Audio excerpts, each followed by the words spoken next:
Did you work the taping when Sabu got his tryout in 93? Yes.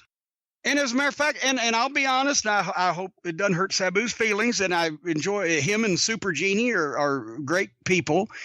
But I did tell Vince, you got to watch this guy. He does some wild shit. He's the Sheik's nephew, blah, blah, blah. I put him over at the start because I was excited to see him. But at the time, Sabu was doing some great shit on TV.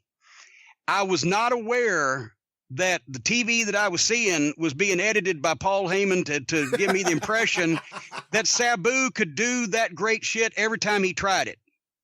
Because there's nothing, and here's for expiring young wrestlers or aspiring young wrestlers, if you ever get a chance to fucking try out for Vince McMahon or anybody that looks like Vince McMahon, don't do stupid shit and miss it. If you bring a chair in the ring and you're going to do a fucking springboard or whatever, that right off the bat pretty much buried it to begin with, because you just didn't do shit like that back then. But or off the ropes or what? That's what buried Al Snow when he was first seen, because he was used to cables and he went to do a springboard that I'd never seen him miss. Fell right on his face because they were them fucking real ropes they used back then. I guess still do. I hate them fucking things. That buried Al Snow for a year and a half.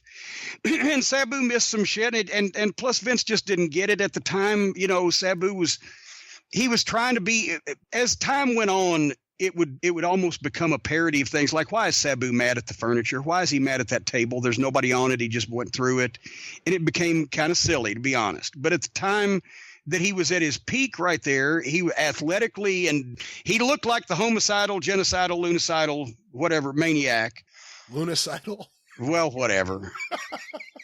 Homicidal, genocidal, patricidal.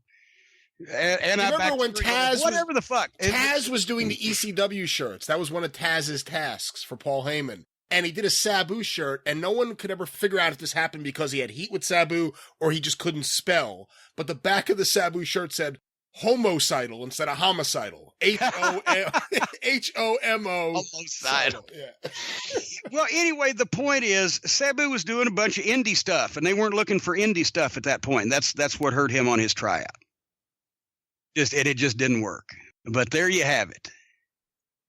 And there it is. Do you think anybody stayed with that whole thing by this time? I think it got better as it kept going.